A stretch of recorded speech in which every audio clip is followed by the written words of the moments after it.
We're going live.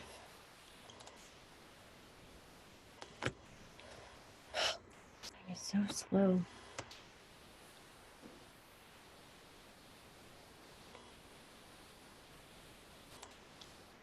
All right. We're live.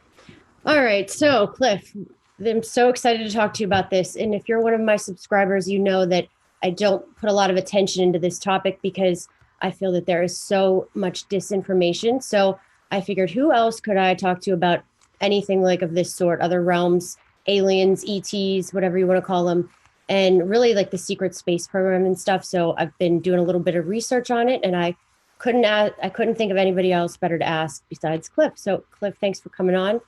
Always. Sure. Thank you much. It's fun stuff. I like talking about the real woo-woo subjects. Yes, yes. So I mean, I guess we'll start like, all right, I have so many things to ask about because I recently watched a documentary and stuff. So I guess we'll start with, I want to know what do you think the secret space program is? Tell me like your knowledge on it and what you think its main purpose is and Okay, that goes to the why question. I generally leave out, right? Because it's hard to say what intent is. Okay. A secret space program could be useful to us Earthers and our Earther government at many different levels. One of which might be literally just putting stuff in space in order to be able to generate activity, wealth, economy, and then not have to deal with the consequences of that wealth. This is something most people don't understand. If we were to produce everything that everybody could possibly want, and it could be delivered relatively cheaply and free of cost, then we would crash the entire global economy forever until all that stuff rotted or whatever. That what drives us is the attempt to fulfill demand in a scarcity constrained environment. In the past, we've used wars. We would take all of the steel we had, we would make it into weapons and throw it away at somebody and let it all explode. And then we would have to replace all that steel. So the steel workers would have work, and the 7-Eleven guys near the steel workers, et cetera, et cetera. So the space thing is a very good way to put stuff into the economy to generate wealth, and then to get it out of the economy for some eventual return, but at a more measured rate. Okay. So it would be okay for us to create enough chairs for everybody on the planet if we could take all of those chairs and store them on the moon and then just bring them back as we need them. I'm hypothesizing a really wacky example, but that's really the way economies work. So the space program could have that kind of one of its goals, which is to increase employment and so forth, right? Another one is they may actually believe that there are threats out there. Now, I actually personally think, because of my long history going back and reading these kind of materials way back into the 50s, that is a motivating factor, fear, that on the part of the upper echelon, there's fear involved when associated with space and aliens.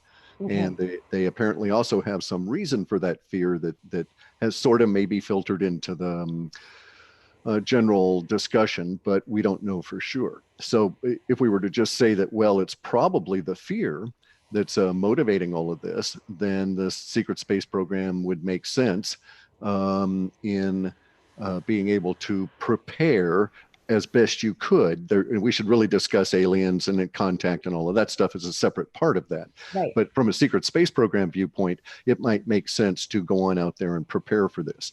Now, here's where it gets interesting. All right. I've actually seen the secret space program, in my understanding. And that is that I've got these night vision goggles. Excuse my reach. I've got these night vision goggles. Third generation. You pop a couple of batteries in there, never store them with the batteries in there or they'll rust out the way that they did for Bix Weir. But anyway, and I'll repair his for him. But anyway, you get these and you look out at certain constellations about an hour and a half after sunset, and you see activity that is clearly not satellites because it's directional, it's moving, they're doing stuff, they're turning around and this kind of thing. There's multiples of them. The vision of them that's delivered through the goggles has these little triangles of 3 little pixels for each one of these little triangle ships. So it sort of represents the shape of the thing you're looking at. These are very high quality magnifying goggles. They see well out to about 145 miles from the surface of the Earth. And if you get the sunlight just right, because you're having the sun come back to us, so to speak, from where I am, from Hawaii, at the time I'm looking, illuminates everything up there with just enough light that these goggles are picking it up in sharp relief. And so I've seen a secret space program. I'm assuming it's Earth-based. I'm assuming it's USA-based, but I don't have any really factual information to say that that's the case, other than all of these trails through the literature and everything else. I've also seen them doing what I perceive to be US style maneuvering and training in squadrons. And each nation has their own approach to this sort of thing. And so I think that I do have some reasons to believe that these are USA-based secret space program. And, you know, and also you could say, well, they're out there to help clean up all of the bazillion pieces of space junk, which is true. And it's starting to interfere with reception and all of this sort of thing. So there's any number of reasons to do this. Now, a reason to keep it secret, well, you wouldn't want necessarily, if you were going to look at it as a military asset, you wouldn't want it to be known by your enemies. But also another thing another problem in our day and age is you wouldn't want it known by your own citizenry, because especially in our country, there might be lawsuits that would pop up. So for instance, you know, they can't do anything. They've got the chemtrails can never be acknowledged because they would have to face environmental impact and liability lawsuits, and that can't happen. Same thing with a lot of the incredibly terrible waste in terms of, you know, material falling to Earth from all these weird rockets that they were trying to shoot off all in the 60s and the 70s. And they were all classified. It was all hushed up and top secret because they couldn't afford the environmental impact lawsuits that would arise if people found out what they were actually doing with all of this stuff. See, so there's ramifications that go in all different kinds of directions that would tend to favor a secrecy approach. Now, we also have to acknowledge that this is how they've had success in the past, okay? So in the past, we had a situation where we had this secret technology. It was sort of known throughout the public. I'm talking way in the past. And that secret technology was essentially airplanes, which were militarized. And within our Army, they became the Army Air Corps because the Army put in the dollars to develop the technology. Now, the Navy did the same. That's why the Navy developed aircraft carriers and so on. There was like 2 different technology paths. And at some point in that process, the government decided, well, the air strategically is its own battlefield, the same way Earth is for the Army and the sea is for the Navy. We need to have things that can fight in this new plane of battle, which we'll call the atmosphere. And so they created the Air Force. And so we're at that juxtaposition of events, circumstances, pressures, and needs right now, where we've got the infantry and so forth and all of that for land battles. We've got the Navy for sea battles, the Air Force for the air battles. Now we need the Space Force for space battles. Even if we're only going to fight other humans, right? We still would need that. So all of this makes sense. And it also makes sense that if you had a secret space program, the idea is that you could unveil it by creating the Space Force and then basically populating it with the assets you want from your secret Space Force that you've been developing all of this time. And your citizenry is none the wiser. And that's probably the plan they've got for a huge amount of technology. Okay, well, that was not the answer that I was thinking at all. And that's good to hear that because that makes a little more logical sense. So we're going to get into the aliens and stuff, but do you believe that they take people up into, these spaceships and then they're doing like trading with ETs and stuff, kind of like, some of these conspiracies, that's well, kind of okay. So all right. So this is another answer you're probably not going to want to hear, but let's look at it another way. Okay. Yes, I believe that I'm of the opinion that these ships are actually manned. Okay, they could be flown by remote control these days. Right. So they could just be totally, or one person could fly 50 ships if they were all in a squadron kind of a thing. But I actually think that they're manned for a variety of reasons. Now, as to the ETs and all of this kind of stuff, it's my understanding that there is life um, that is not human, that is intelligent, that is not of this planet Yeah. and has existed for a great amount of time.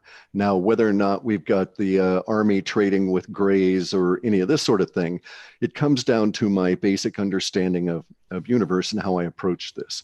So other people are out there saying, oh, well, look, oh, for instance, all right, so there's another aspect of the secret space program, and that's the bullshit side of things, okay? In the bullshit side of things, you've got people that are out there saying, well, I was a secret space program pilot or Marine, and I went and killed all of these aliens on these other planets. And you've got them saying that I was the galactic ambassador and all of this kind of stuff. All, in my opinion, all of that's bullshit. And a lot of the stuff that they present in the way of alien kind of information, I find to be contradictory to reality, and therefore it's bullshit. And that actually brings in why I think this way and is a better way to explain my thinking on it. So let's take an example. So you've got Corey Good out there saying that there are these 6 foot high or higher intelligent blue space aliens. And I called them, to denigrate them and categorize them, I called them the blue space chickens. And, That's and what that is. Okay, because I never like I heard you say that, but I didn't know what the hell you were talking about. right, exactly. And see, what I wanted to do was to make them into, I wanted to be able to make the blue avians into a point of ridicule, because that was the central point of that this cult was focusing around. And Right. cults are very vulnerable to ridicule, right? Who's going to want to associate with a leader if everybody in the tribe is laughing at him? You want to get away with the regular tribe and say he's a lunatic. Anyway, though, so Corey Good comes up with this thing, and he's got this huge message that's all this religious mumbo jumbo. Bear in mind, he was a divinity student, so this stuff just rolls out of his head, as soon as he wakes up, kind of a thing, right? But my objection to all of this was that people don't understand reality. In reality, there is a way of looking at all beings and categorizing all beings that provides me with a reference point and a way of understanding their position in my common reality. Now, a lot of people have taxonomies for various different, genus, family, phylum, et cetera, down to species. Okay, so that's one way of looking at things, but my approach is different because of all of the bullshit encountered in the UFO world. I'm convinced there's a nugget of truth in there, but I think it's surrounded by 99% bullshit. How I wade through that is that I have a set of rules. And until there's a reality-based exception to void the rule, I will assume that that rule is valid. And I'm taking a lot of my rules from the things I find here on Earth. And so I know, for instance, that invertebrates on Earth are 85% of the entire biomass of life are invertebrates. Amoebas, bacteria, paramecium, insects, anything without a spine. Okay. Creatures with spines only have 15% of that. So there's a bunch of stuff around that ratio and around that juxtaposition of information that makes me think that we were engineered. But that's a separate discussion for another time. Just pursuing this idea. And so in the vertebrates, those critters with a spine, we can separate those any number of different ways: quadrupeds, bipedal, feathered, any of these number of different things. But the key criteria in my way of thinking is this something that totally is cryptic, totally hidden. You'll never ever actually see it, but it forms the framework from which I analyze all of this. And it's also what I call my taxonomy key for aliens. Because if you look at every creature you encounter with this particular key in mind, it will tell you where that being is and what it's, and even more important, especially from my perspective, in a face-to-face encounter, it'll tell you what their likely response is to certain kinds of activity.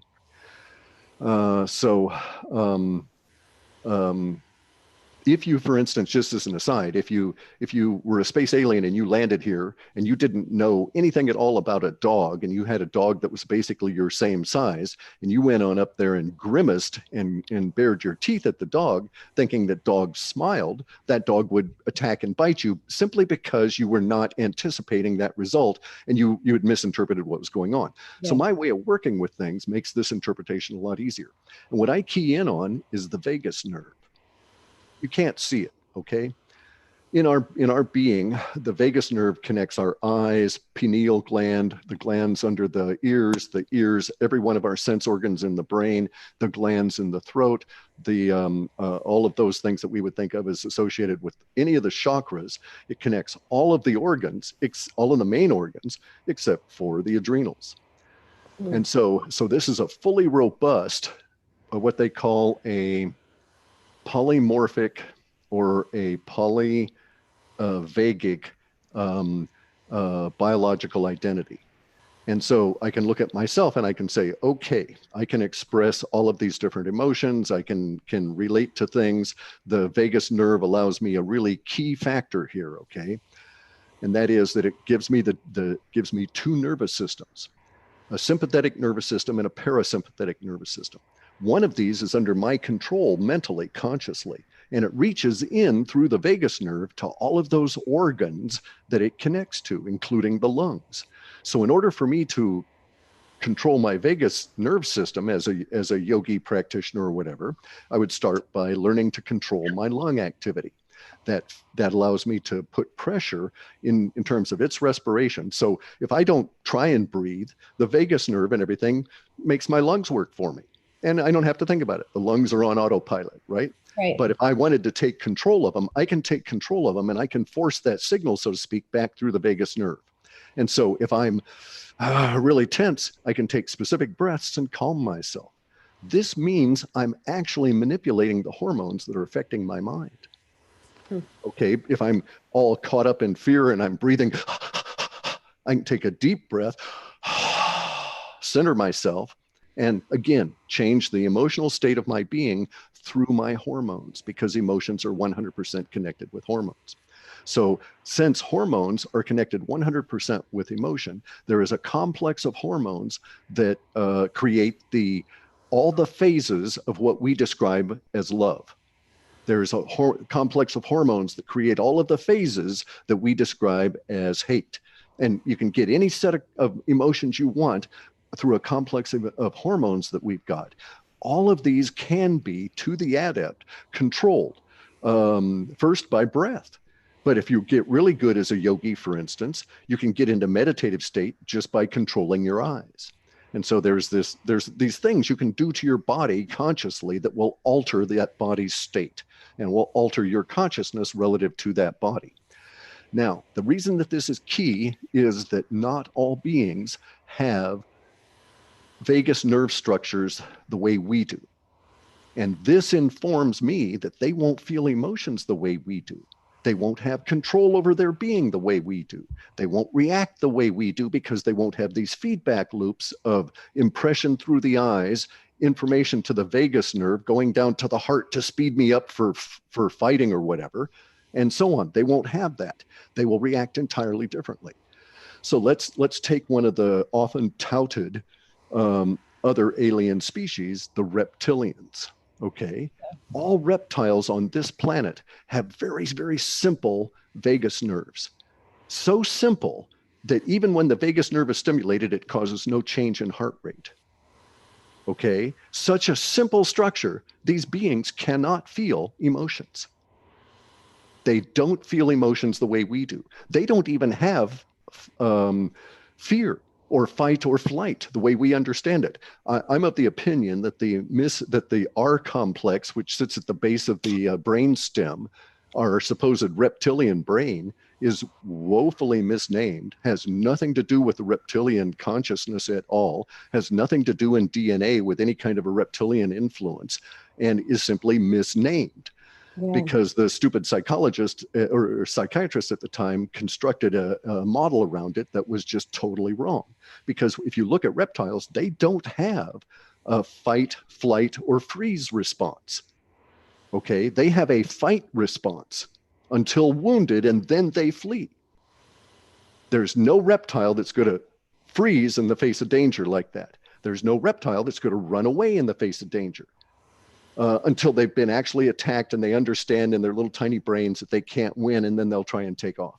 So it's really so reptiles do not think. Okay, they certainly don't have emotions the way we do, and then their morphology is different than us. Okay, so humans are bilaterally symmetrical, and we can do things like stick our arms out to the side and grab things. Our peripheral vision is 120 degrees out like this, and a lot of that is connected to the vagus nerve because we had to climb.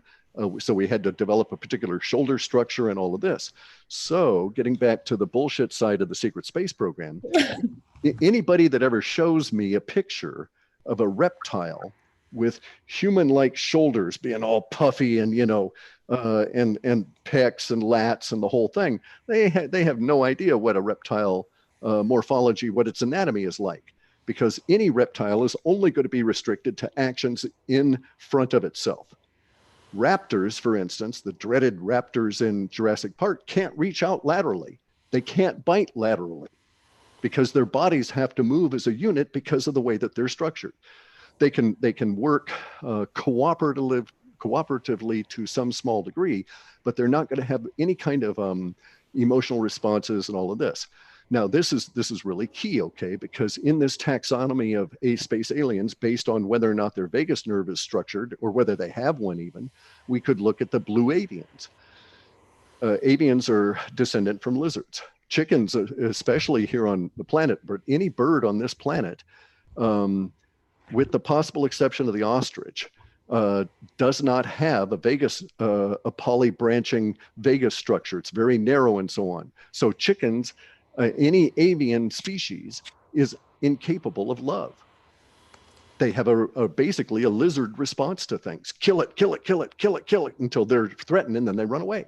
They can't cogitate, because without the feedback loop of being able to have hormonal responses come on in to change your thinking, and that comes through the vagus nerve, you do not have cognition.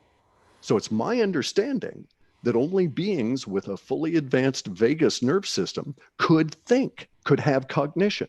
You may have robotic actions, and you may have beings that, are, well, look at it. All lizards, no lizard has theory of mind. All right, no lizard will ever try and train a child lizard. As soon as they lay the eggs, they're done with it. Yeah. And so they only operate on inbuilt instinct and their auto wiring. They can't learn the same way we do. And they certainly can't teach. They couldn't educate. They could never be involved in technology other than as the victim of it. And so what I've done is I've just divided the whole potential range of species that we might encounter supposedly in space based on how the vagus nerve structure is likely to be built into them in similar critters here on Earth. So I knew Corey Good's thing was full of bullshit when he said the blue space avians were here with a message of love. And it's like, dude, avians, they have no gestation hormones, which means they can never feel attachment to any progeny. So even if they're 6 foot high and they come from, some far distant star system, if they're avian in nature, they're going to lay an egg and go on about their business. They, again, won't have theory of mind. They won't be able to educate. They'll be imprinting beings. They'll have a very narrow range of activity, and that's all they'll be able to do. Yeah. Makes sense? Yeah. It makes sense, makes more sense. It sounds better than the other way. And honestly, I have never felt like, I know there's life out of obviously this world. Obviously, it only makes sense. It's ignorant not to think that. But I think just all the disinformation and all the things you hear just make it so, for me, I like facts. I like things that I could see, that I know. I mean, there's obviously truth to the astrology that I do. I can tell you who likes aliens and who doesn't. I can tell you who thinks they can see aliens and who doesn't. But have I ever seen an alien? No. So for me, it's like, okay, that makes more logical sense. But you hear all these things and you hear these stories from these people that say they get abducted by aliens and they come in with these, come back with these scratches and all these stories. And it's like, maybe their moon's just conjunct Rahu. That's how I look at it. Like, and they're thinking they may think they are, but maybe they're not. Okay. Right, right. Maybe they're, so that's how I look at it. But obviously that's not always the, Okay, well, all right. So here's another side. First off, let's before we get finished with that, or maybe we can come back to it later. Yeah. There's other animals on this planet that have highly advanced vagus nerve systems. Okay, so there's very intelligent creatures on this planet. The great apes, for instance, right? Chimpanzees and so on. They're nearly us in the vagus nerve system. But surprisingly, there's a lot of marine and amphibian animals that have completely polybranching vagus nerves, all of the whales, the dolphins. But here's the really kicker ones: octopi and cuttlefish. Cuttlefish are amazing predators, just like us. You never see them. They're down at the bottom of the ocean. They can flash and talk to each other through very complex light signatures, and they can hunt in packs, all of the kinds of stuff that go to being a predator. Their eyes are structured like predators, and their vagus nervous system is. So we might well encounter space aliens that would live in an aquatic environment and could truck around in space. And everybody says, oh, well, how could, I mean, the people have been debating in these kind of things say, well, how could an aquatic species evolve and get fire? And because you're in the water, you can't have fire, right? Well, in our planet, they would not need to have fire because there's so many fumaroles down at the bottom of the ocean spewing out molten materials that if they were smart and had dexterity, they might indeed be able to have metallurgy based just on natural things occurring at the bottom of the planet in their environment, such as all of these huge giant fumaroles. This one at 3,000 degrees, that one at 700 degrees. You can do all kind of metallurgy between them. And of course, as an aquatic being, they might really understand salt chemistry and metallic chemistry, et cetera, et cetera. And so we don't know how intelligent they are, but they do have a vagus nervous system that could, that makes me think they could do cognition. So it's an interesting idea that you might run into other beings. And so, like I say, if I ran into, space chickens, it's like barbecue. Sorry, guys. Somebody writes a comment in here: so much opinions, no information. I'd love to know. It is all opinions, in my opinion. I mean, that's what it is. This isn't something that there's like an encyclopedia on, aliens, and it's legit that you can follow, or there's a book that you can read. So, well, if they want that kind of stuff, go on over and find a good cult leader and fall in with Corey Good. He'll tell you all kinds of stuff about aliens, 100%, which is untrue. But you're happy to fixate on that. Okay, right. Now, here, okay, so I'm a psychonaut, right? I've taken psychedelics. And so this has informed my opinion over the past 50 plus years. And I understand that there's a lot of discussion about aliens and very few people that have ever actually met aliens. And I'm including a lot of the contactees because they are not really meeting aliens. They may just be meeting some facet of their mind that's being triggered in a way that they can't really appreciate or have never encountered before. Mm-hmm. But if you were to take certain psychedelics, you can get to places where you can actually interact with minds are not human because of the interaction in that space. Now, this is a space that exists somewhere else in a way we can't define. Space like around here. Okay, we're using the same word, entirely different contexts and connotations and meaning. So when I say psychedelic space, people that have taken DMT or ayahuasca or mushrooms or mescaline, they'll understand what I'm saying, right? Because in the process of taking these things, so it's factual. Most people should not take psychedelics. There's two real good reasons for this, all right? It takes you weeks to reintegrate your personality back into something functional after a shamanic level psychedelic experience. Some people never get back. If you have a tendency towards any kind of a mental illness, it might trip you into a state that might take you years to reintegrate a personality. And you wouldn't have the wherewithal to think yourself out of that particular situation. So most people should not take psychedelics. In primitive societies, these events were led by people like myself, schizotypicals, schizophrenics, that had the genes to be able to handle it, even if we didn't understand what it was we were trying to handle at that time, okay? But psychedelics provide you with, the other reason not to take it is the dissolution. So the reason that people have bad trips on psychedelics is because of this initial phase of what they call peaking within the psychedelic experience, where the chemical is just rushing through your body and the DMT is starting to alter your mind. You get this period of time, if you're taking a shamanic level of dose, where there is the dissolution of the body. Now, your body does not actually dissolve, but you certainly feel as though you're going to die. And there's nothing to stop you from dying. Your body may be literally, you look at it and you see atoms flying off into space. You're dissolving. And so the shamans of the previous ages call this the dissolution phase of these journeys. And this is the only way to do it. And a lot of people freak out and they cause themselves terrible harm because they actually think they will die. They've never been through it. They haven't been hardened to this terrible, terrible, terrible feeling that you go through and you come out the other side. Huxley describes it well in Doors of Perception, right? It's a very frightening thing. It can become familiar. It can become familiar, not comfortable, but going through it. So a lot of people at that stage, they induce themselves into a bad trip and then they never, ever, ever want to take the stuff again. Yeah. Okay, but if you go through this dissolution, when your body is dissolved, your consciousness is released into this space or place. That place appears to be reachable by other intelligences who may or may not be using psychedelics to get there. Okay, we don't know for sure, but a lot of them do use psychedelics or something within their environment that causes their body to react the same way as psychedelics cause us to react. And it is possible to gather at this place with what I've described as other minds. You know you're not talking to a human when you talk to these beings, okay, when you interact with them. And so in that place, you do meet aliens, but I can describe things there and describe experiences I've had there. But these are, unless you're going to be tripping and going into these same places and need a guide, this information is not material to us here now, because very likely none of the beings I've ever met would be anywhere capable of actually coming here physically. So I've actually sat down and I actually had to be told, could you please manifest your body?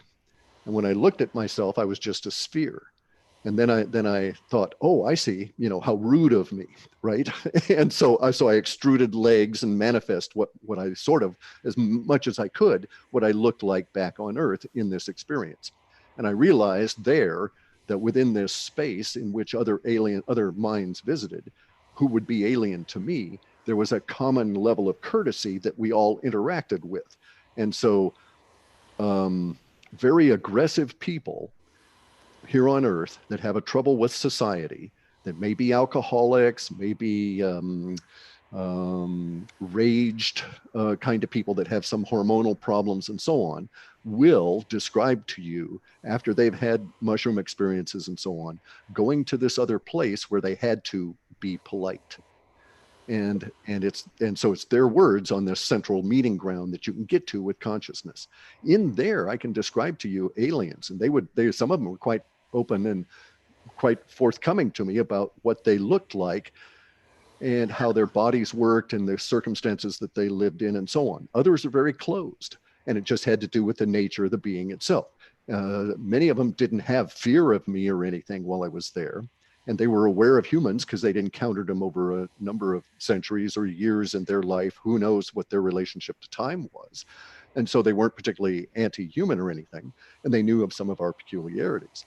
And so I can tell you, factual kind of things. Like, I have never seen it described I think I've described it on the internet, but I met this being when he manifested his body. He was basically a hominid, but he had the very interesting characteristic of having his emotions float as iridescent colors about a quarter of an inch or so over his skin, like a very sort of a smoky aura. And he tells me then there's no word. I mean, there are words, but there's no speech. Okay. It's all mind to mind communication. And he tells me about where he comes from, which is nowhere near here in our understanding of galaxies. Might not even be in our galaxy as far as I know, but he tells me in his reality that's how they communicate with each other. They don't use speech. So if they want to, they can flash themselves into a color and get all these nuances and stuff in their aura right through their clothing, because this stuff rides up over the top of their skin. I met manted beings there, okay, who confirmed to me. Now the guy with the emotions, he told me all kinds of stuff about language, communications, because he was all about communications. Their whole body, their whole physical being was all about communicating constantly, because there were just lights moving all the time. But he told me about all of these kind of things, right? And other things. And it's a trading session. They want to talk to you to learn new stuff. Psychonauts are the same everywhere. If you're a shaman and you bust through there, you're driven by needs here on your planet. And then once you're there, the exploration, the shock of the new, as I call it, is what drives everybody that ends up there. And I once talked to these things that could be described as being insects or mantids. And they were the ones who confirmed to me that my supposition about the vagus nerve was correct, because insects have no vagus nerve.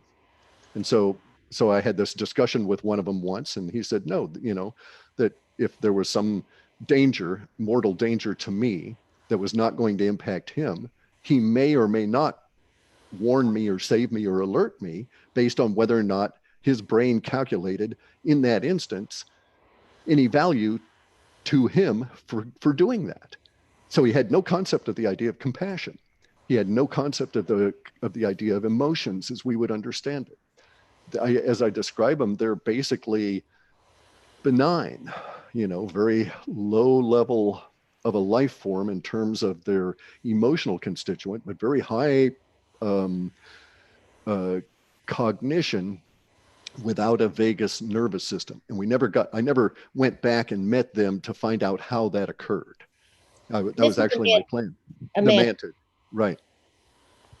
Wow, interesting. And it's the same mantid that's described by a lot of people that go into ayahuasca journeys.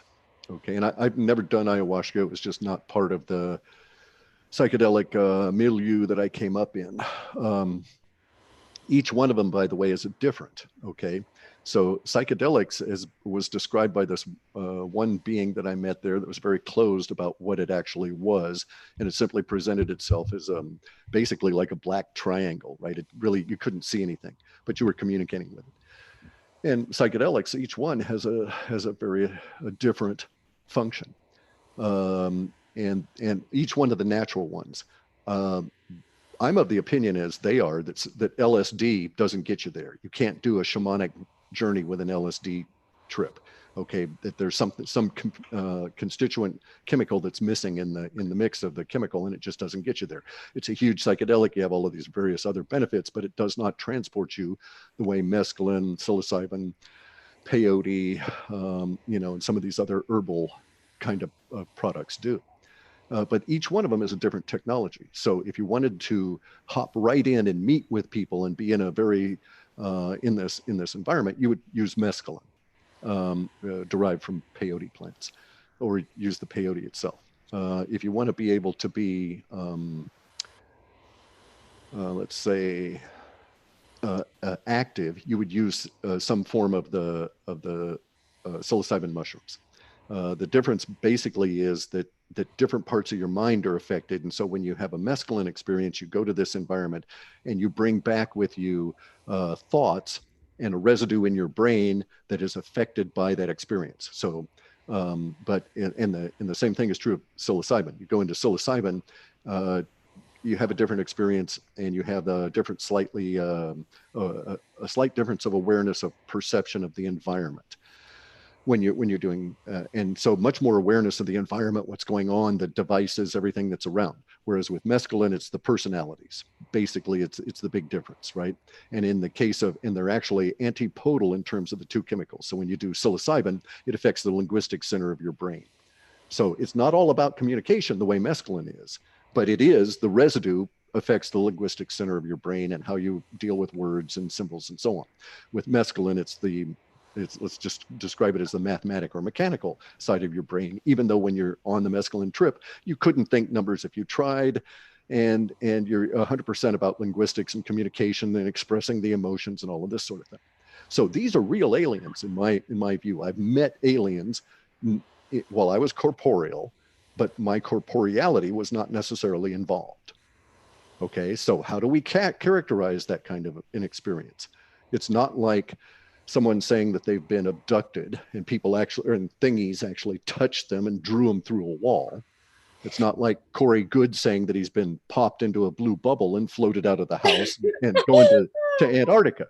Yeah, right. When I heard that, it's just so hard. I'm not saying not to discredit. Maybe he just took some LSD trips. What if he did that and then he got a little confused, right? Maybe he had a confusion. All right, that's what I'm going to go with. So I just think sometimes it can just be a little. Could it be just somebody with a mental disorder that says they see this, or somebody that has? There you go. Okay, so here's the thing. Religions for humans are created by people like myself, schizotypicals. We're less than 2% of any population at any given time. We have many of the characteristics of schizophrenics, but we don't have all of the expressions at the same time. So my brother was a full-on schizophrenic. He had to be isolated from society, totally incapable of being, once he got into a certain stage of it, from that point on, he was non-functional. Schizophrenics all over the planet are that way.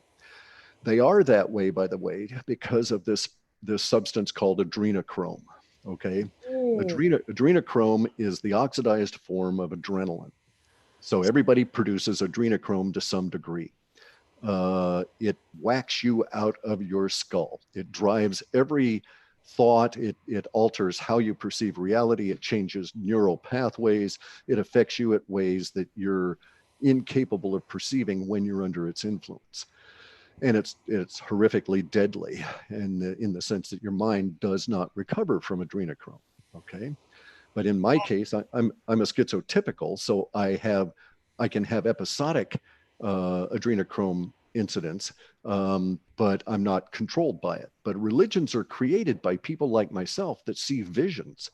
They see those visions because of that adrenochrome, but they're high functioning schizotypicals. They're not totally excluded.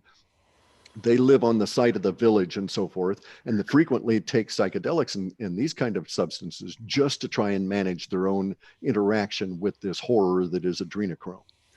All right, and a full-fledged schizophrenic can't think well enough to be able to try and think their way out of that situation, and so that's really the difference. They've got these big genes active, but religions are created by us. All right. The idea of Moses seeing the burning bush and hearing voices from it. Well, duh, dude, get your vitamin B levels up and a lot of that'll go away.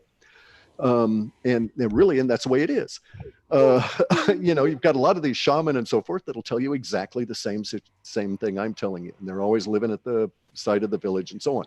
Right. They've actually formalized this. Psychologists have actually scoped it out and said religions are created by such people. And thereafter, we get to the point where you have to start saying, well, what's going on here relative to mental illness? Okay, so my brother could never have been a good psychonaut. The adrenochrome and the extra psychedelics would have, totally fried him out. There's all different kinds of biochemical problems that we have in our bodies that are manifest through our outward behavior. As everybody knows, if you've got something sagging in terms of your blood sugar around 3 p.m. and you're just bitchy as hell, get out of my way, and they make commercials out of that kind of behavior. And these are more gross signs of a larger level of deprivation, but subtle signs can cause and twist your thoughts and your representation in your own mind of what you think you've just been through. Yeah. Yeah, I mean, that's sometimes you wonder about that, like in a logical way. I mean, but okay, so what do you think about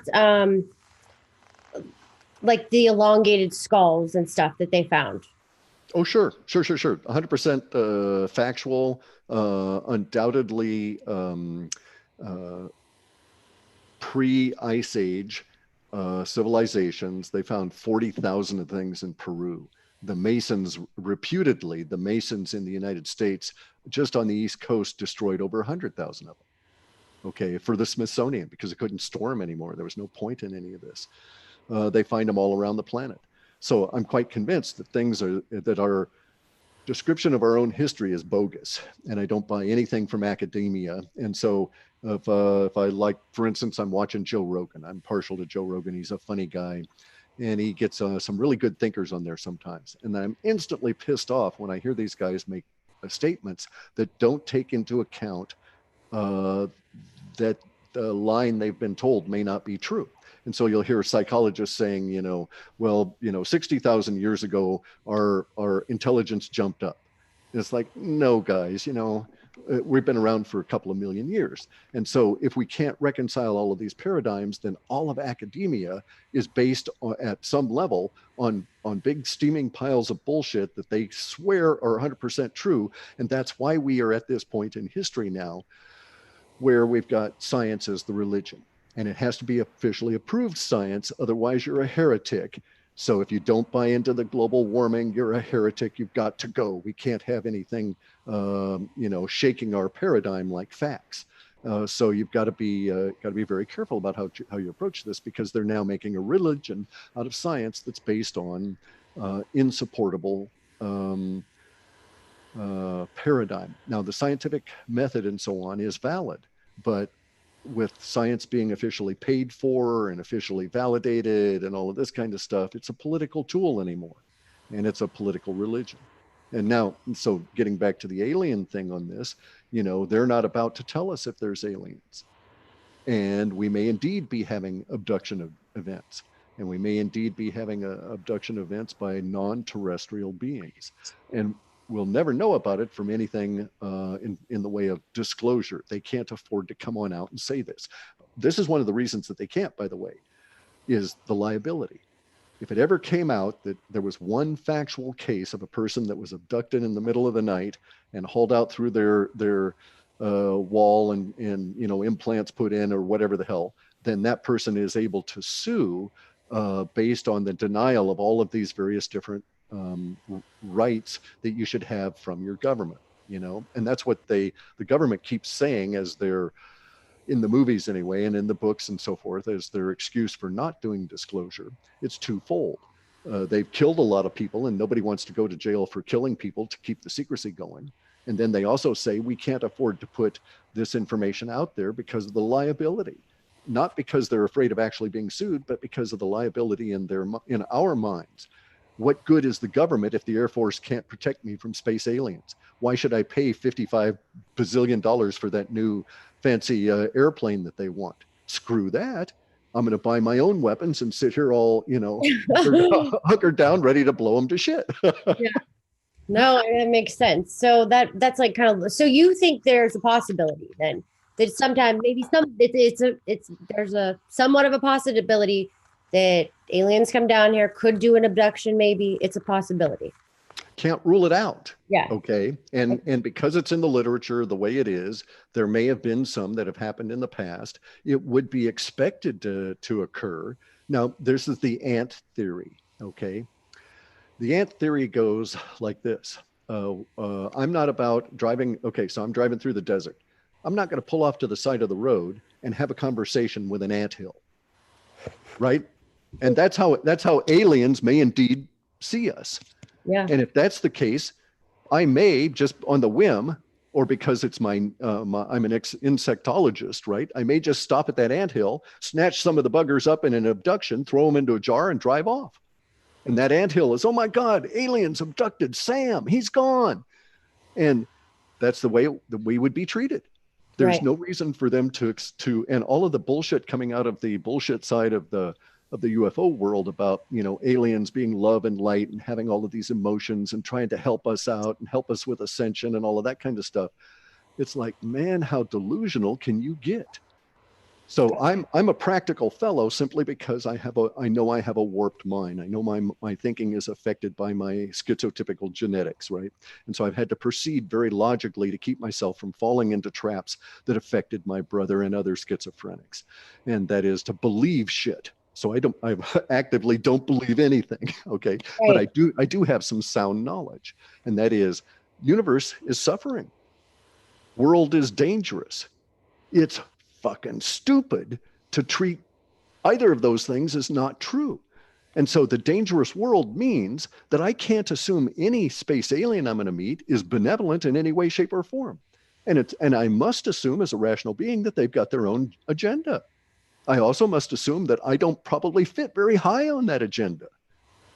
And so I find all of these other woo-woo people um, dangerous because they could create mindsets that I think are not wise in the way that universe has shown me. The planet is not, it's not as dangerous among ourselves as it used to be, 50 years ago or 100 years ago, but it's still a very dangerous planet. And it's also, as we expand out into space, going to get ever so much more dangerous. And so I do sailing and I go out on a sailboat. I am aware that any action on the water is 35% more likely to result in an accident just because I'm on the water. And so I take precautions. I wear the right shoes. I have good clothing. I know where the handholds are. I know the little rule, one hand for yourself, one hand for your work, that kind of thing. And so you do these metrics in order that you don't have to think about it, and you can shrink down the risks so they're manageable, and sailing becomes a pleasurable kind of a thing. And so when I get my little floaty triangle and I go off and do my space pirating, I'll have a little checklist, oh, it's going to be this kind of alien. Okay, then we need this kind of weapons or whatever, right? And so, but these things will be inculcated as I go forward, and we're not seeing that in the UFO community. It's all this bogus ascension stuff, all of this as I say, the bullshit side of things, right? These people have no evidentiary support for anything they're doing. And beyond that, they don't have any strategic or tactical or analytical paradigm in which they're operating. Right. So let's look at channeling. Okay, so in our discussion here of consciousness, taking drugs, going to some other place, which may not actually be a physical place, but it doesn't matter. It's a sense of place. Or you're mentally whacked out on something internal to your biochemistry, and you have visions and experiences. Where does channeling fit in with that, right? What is channeling relative to our consciousness? Are you in fact encountering alien beings? Well, here's something that I can tell you, that if I analyze things based on my taxonomy of alien beings, I see that there's humans, there's dolphins, there's whales, there's great apes. We all think over here. There's reptiles. Reptiles react. Okay, that's all they can do is react. They can't cogitate, they can't think. There's a lot of marine animals that are like that. Sharks, for instance. Sharks can't cogitate. They don't have a vagus nerve system. Most fish don't have a vagus nerve system. Not like we have here. Insects have none. So, Simon Parkes saying he's been raised by mantids. Mantids could care less. They would just leave a baby there to die in its own waste of starvation because they were off thinking about something. They have no compassion. So it just doesn't happen. And we know that jellyfish and so on. But here's the deal. There's also a category of beings that we can call ephemerals, okay? Non-corporeal. So when I was at that other place talking with these other beings, they were at that point corporeal in their own environment, but where we were in that shared reality, they were not corporeal, as I was not corporeal. This implies that non-corporeal beings are all around us, okay? That we live in a world of thought, a universe of thought, if you will. So if we follow that line of thinking, then here's what channeling is. Channeling is opening yourself up to an external source of input. When that occurs, you're contacting something that is alien to your very basic core, to who you are. It's not alien in the sense of, reptilians or grays or blue space chickens, but it is nonetheless alien. The problem with channeling, though, is the same with all other contacts with alien beings. Now, bear in mind, none of the ephemerals have vagus nervous systems. Okay, that means we cannot judge their motivation or anything about them based on ourselves, which means you're really out there feeling around in the dark when you're dealing with this kind of stuff, okay? And so the caution is, and the traditions that I come up from, is that you don't do channeling ever. And the reason you don't do channeling ever is not necessarily for the damage it's going to cause to you in this life, but for the sure and certain damage that it causes you in your next life. Because my brother is schizophrenic because he was channeling in previous lives. The thing about channeling is that it does two things, okay? Or three things. You can't judge what is reality with channeling. If you actually are able to contact another being and you feel that being in your spirit, what you're actually feeling is going to feed you information, but you have no way to validate any of it.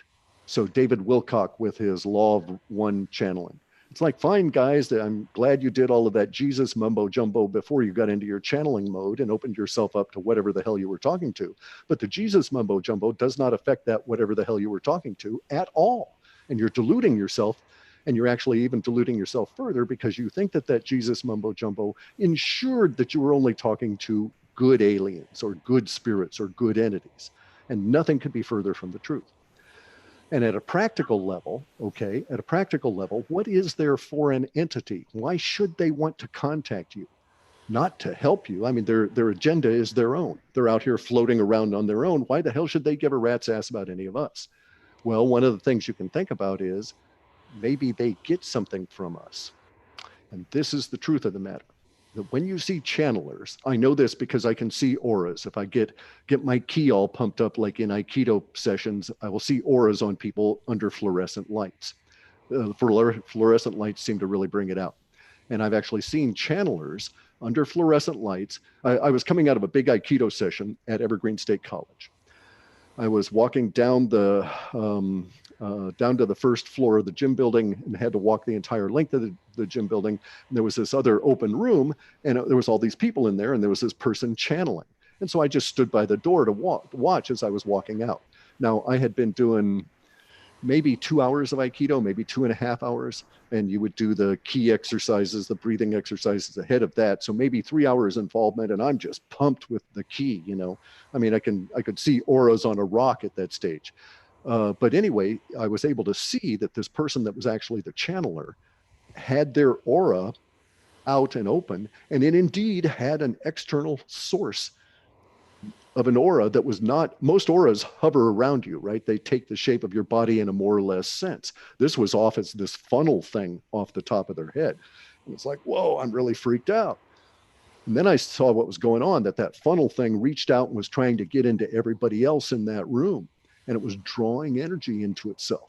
And so so basically the description of what channeling is something selling you a bill of goods, telling you any damn thing you want to hear in your brain so that it can suck energy out of you. And what it tries to do is to connect to the vagus nerve and suck out through there.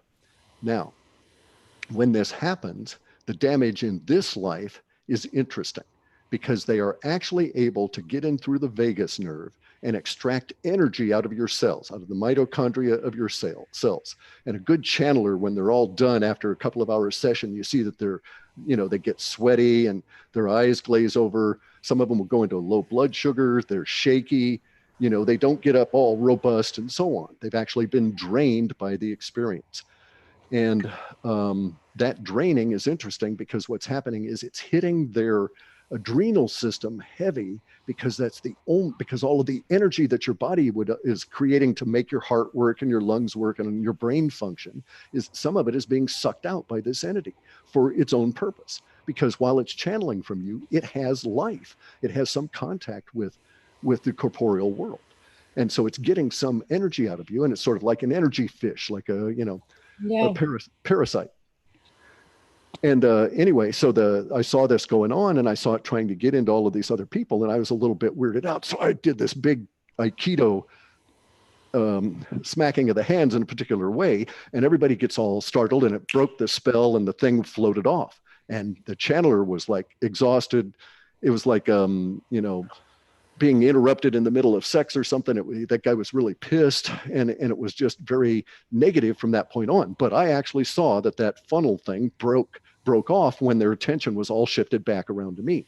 So I learned a great deal then. Yeah. Plus, that was like brown belt stage. I was ready to take them on anyway. So. Right. Well, that's an interesting point, because when I was, I don't know if you knew this, but I was very Christian as a child, like on my own. So I went to a Christian school, and I used to try to speak in tongues, right? And that when they get in that zone and they start doing that, and they're like speaking it, I used to come home and cry that I couldn't speak in tongues. Okay. And this is me at like 13, 14, 15. And this is because I come home, I write Heidi loves Jesus on the walls. All right. And just be like, why can't I speak in tongues? Blah, blah, blah. But what you just said right there, and after talking to Jeff, like Jeff, who is the Christian whistleblower, who was an ordained minister, and said it's basically channeling, and it's like you just don't know where it's coming from, which makes so much sense. That's what they're doing, and they're sucking in that crowd, blasting it out to the whole church, trying to get you to get sucked into this system. And I wasn't having it. My mind was like, absolutely not, bitch. You're sitting this one out, and I would get so upset though. And, it's like, but sometimes that was you wanted to belong. You wanted to be part of the group and stuff. Okay, so as a schizophrenic, I've never been part of any group, right? People can't stand to be around me for various different kinds of reasons, and it allows me to observe this kind of behavior and get really nitpicky about it and think about it. But you're quite correct. You were never ever cut out for that sort of thing. Your mind is structured entirely different. But here's something. Okay, this is actually the division line between magic and sorcery. Okay, sorcerers never get screwed around with channeling. It's a low level art. It leads to this dead end. You notice that we've never, in all of our millions of years of being on this planet, and millions of, even if we just accepted academia, in the last 40,000 years, has channeling ever produced anything worthwhile other than regular old religious mumbo jumbo that was already in your head before you did that? Has channeling Edgar Casey, any of these guys, right? It's just a hit or miss. It's statistically probable that he would say certain things that would be taken in and assumed to be accurate and so on, and you get a feedback loop going. But channeling is never, except in one particular instance that we're aware of, channeling has never produced diagrams for any kind of a machine. It's never given us any kind of history that we didn't know about, or anything we did not know about going into the channeling session. All it did was this emotional pump and dump kind of thing. So wait, speaking of that though, did you hear when they said on that video, they said that a channeler gave the Nazis exactly. That was just what I was going to bring up. Okay. Yeah. This is okay. So now there's the Thule Society, right? Okay. So Germany goes through all of this stuff. And then in 1933, the world Jewry from Israel, from the Holy Land, declared war on Germany before Hitler got in. All Jews declared war on Germany. From that point on, there was no longer a necessity or a link between the German people and the previous structure of religion. And the social order at that time tried to take them back even further. So instead of inventing a new state religion the way the Henry VIII did when the old religion became inconvenient, he created Church of England and off they went. What the Germans tried to do was to jump back to a previous religion, which was all of this mystical stuff. And in that, they also had the Thule Society, which had a practicing technology. That's how they thought of it, of a particular kind of channeling. Now, here's the interesting part of this. We've had 3 instances where channelers have attempted to produce devices or drawings for us, okay? The one was the Thule Society with the Germans, and they went absolute batshit and built a lot of stuff from it. The other one was with, what's his name? Bashar, okay? And he produced some kind of drawings and stuff which were just absolutely bogus and totally a waste of time for everybody. And then there's this Keisha guy, okay, out of Iran, a Persian. And he produced a bunch of drawings that were all channeled and says this technology is free energy and all of this kind of stuff. Again, a waste of time, highly complex and a waste of time. Part of the problem with all of this, including the channeling, is that these entities reach into your mind. They're only finding stuff in your mind to feed back to you. They're not bringing anything in there, right? But anything that is within your mind, they can open up and stir up, reconnect, and present back to you to raise the hormone levels the way they want.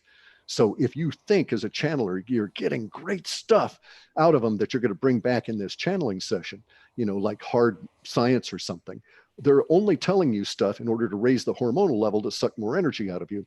And then when the channeling session ends, you'll find that in fact none of it is valid.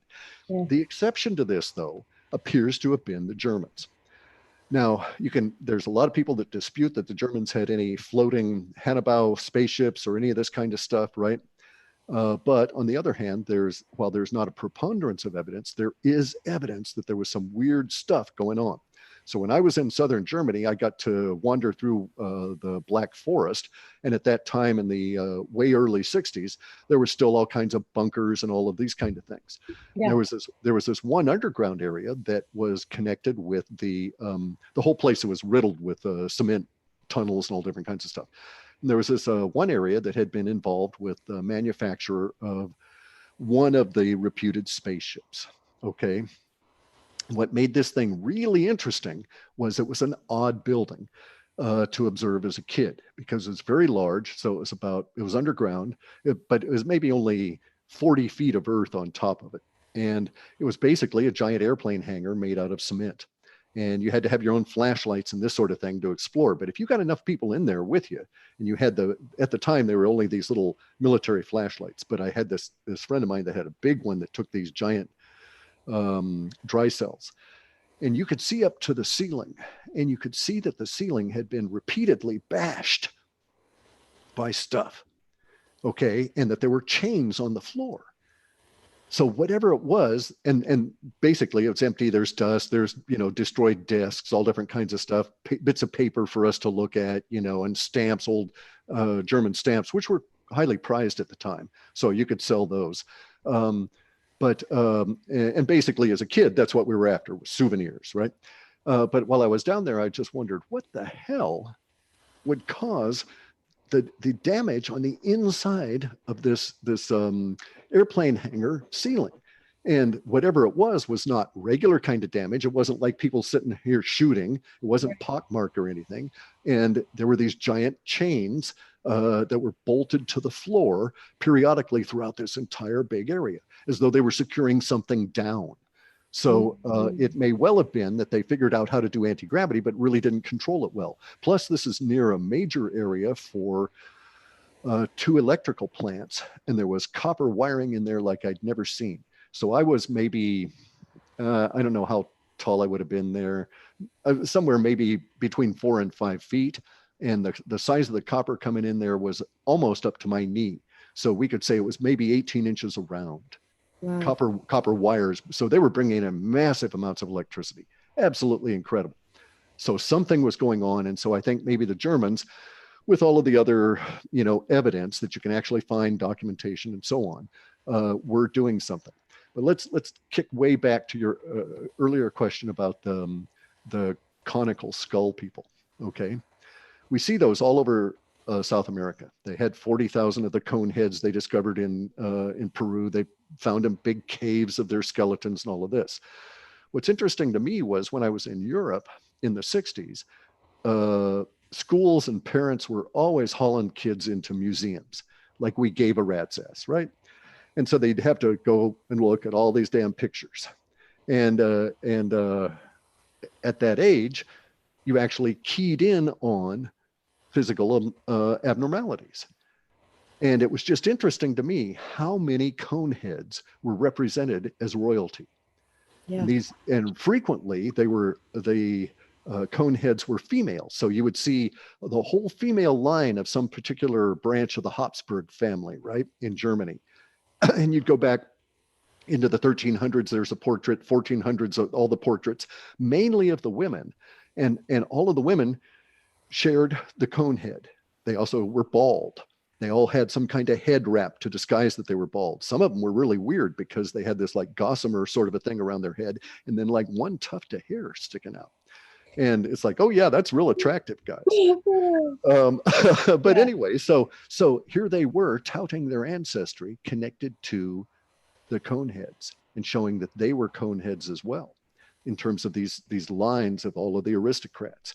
Right. And it was a big shock to me when I hit Europe, because the school system was run by the Brits, which means we spent an inordinate amount of time on the royals. I got to the point where just going into the school, I would want to puke when they start talking about the next line of the royals you were supposed to know. And I failed all of those classes. Okay. The only reason I got out of any of those schools was I was really good at math and science, and because you didn't have to like the subject right. matter, but I actually felt better about, sodium chloride than I did about any of these strange kings. Right? Oh, that's so funny. Isn't But it amazing how your brain rejects it though, like that? I mean, that's for like a conscious person or somebody that's like more aware of things, I think. Because I was the worst student. I mean, what I was good at was paying people and figuring out how to get out of school without me doing it. Okay. I was like the master of manipulation.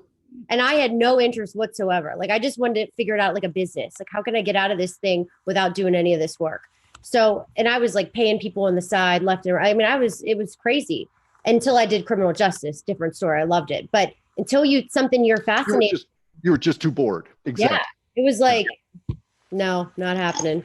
That's funny. I did the other approach. Okay.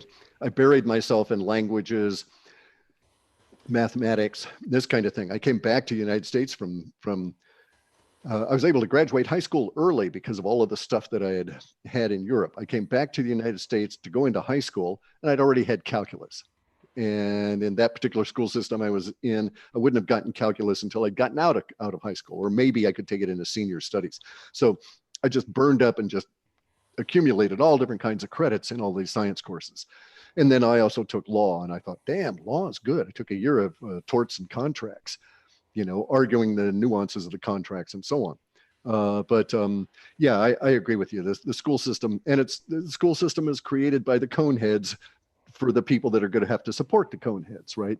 And these days, our cone heads are not quite as evident as in the past because they've interbred with us, and the size of the skull has reduced. So is that what you think happened? Mm-hmm. I think that the cone heads are what everybody calls like Anunnaki, and those kind of guys. They're interesting because the structure of the brain would suggest that they had another sense. Okay, the structure of the cranium.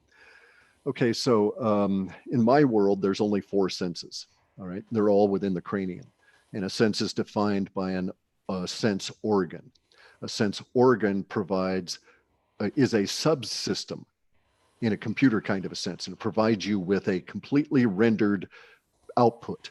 So I have taste buds, but I don't actually taste anything. I get the flavor that is provided by the taste buds after it's done all of this stuff. I never really smell the actual constituents of the aroma. I get the combined thing and presented to me. I don't feel my nose smelling. I don't really feel my tongue tasting, and I certainly don't feel the light going into my eyes that renders the visual image. These are all subsystems. They present me with a complete task. The subsystem itself can be damaged, and that whole level of functionality is taken away from me. That's really the definition of a sense, right? And so, for instance, the sensation of touch is not a sense. There's no sense organ for the touch there. Yes, there's nerves in there. There's myelinated nerves. That's another issue with vagus nerve, by the way. The vagus nerve system is a particular kind of a nerve that has a sheath around it, so it's protected like an insulated wire. Reptiles don't have this. Anytime a reptile actually has activity that engages it and it does something, its little tiny vagus nerve system is not involved. The unmyelinated, uninsulated nerve system within the reptile takes over, and it goes off and does its thing. Same thing is true of chickens and all these other reptile relatives. So I can tell you that they're not responding on a hormonal level. It's entirely electrical, right?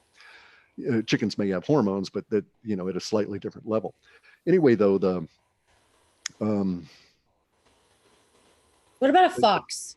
Sorry, not to sure. No, foxes, dogs, cats, they're complete. Okay. So they think, they actually have cognition. Okay. They can sit and reason. They don't have theory of mind, but they can't, or rather they could not elucidate theory of mind, but they know how to teach young.